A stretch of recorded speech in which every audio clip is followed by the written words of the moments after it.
Shalom Bapak Ibu Saudara yang terkasih di dalam Tuhan, izinkan saya untuk mengucapkan kongsi Sinian Kuaile. Bersyukur Allah boleh memimpin kehidupan kita sampai hari ini. Berkat kasih karunia-Nya tidak pernah habis dari kehidupan kita.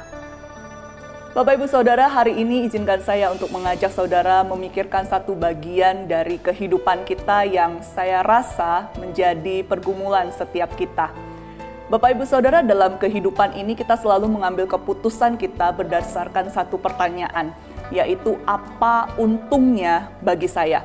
Entahkah ketika kita mau memutuskan mau makan apa, mau minum apa, pakai baju apa, mau pergi kemana, termasuk juga keputusan-keputusan lebih kompleks, yaitu misal bekerja di mana, berusaha apa, memilih pasangan hidup, memilih sekolah untuk anak saudara, semuanya itu dari hal yang simpel sampai yang rumit, kita mempertimbangkannya dengan satu faktor, yaitu apa untungnya bagi saya atau bagi keluarga saya.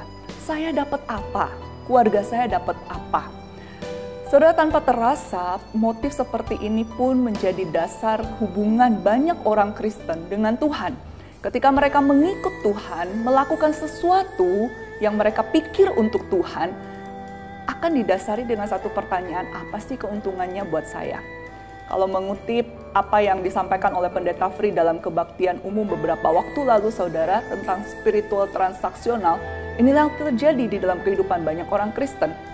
Bertransaksi dengan Tuhan, merasa sudah melakukan A, B, C sampai Z, kemudian merasa berhak untuk menuntut sesuatu dari Tuhan.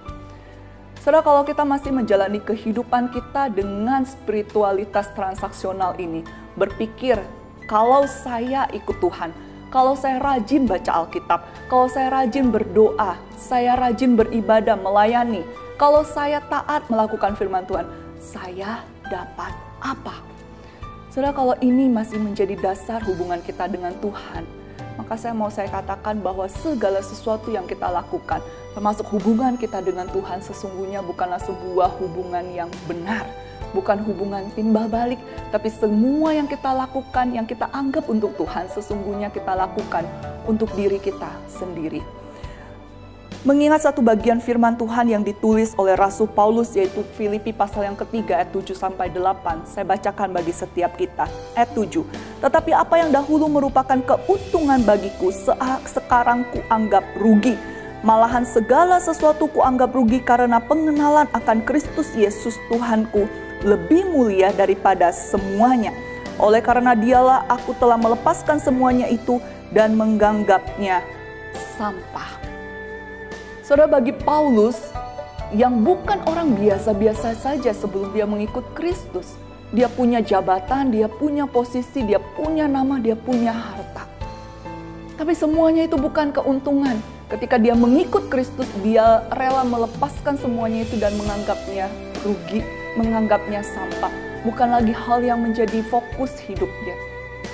Karena bagi Paulus, ketika dia boleh berjumpa dengan Kristus, menerima anugerah, itu sudah lebih dari cukup menjadi dasar bagi dia untuk hidup bagi Kristus. Saudara, ketika kita menjalani hidup kita bersama dengan Tuhan, mengikut Kristus, seharusnya tidak ada lagi pertanyaan saya dapat apa keuntungannya bagi saya. Karena sesungguhnya sebagai orang-orang berdosa, kita telah menerima anugerah yang tidak pantas kita terima.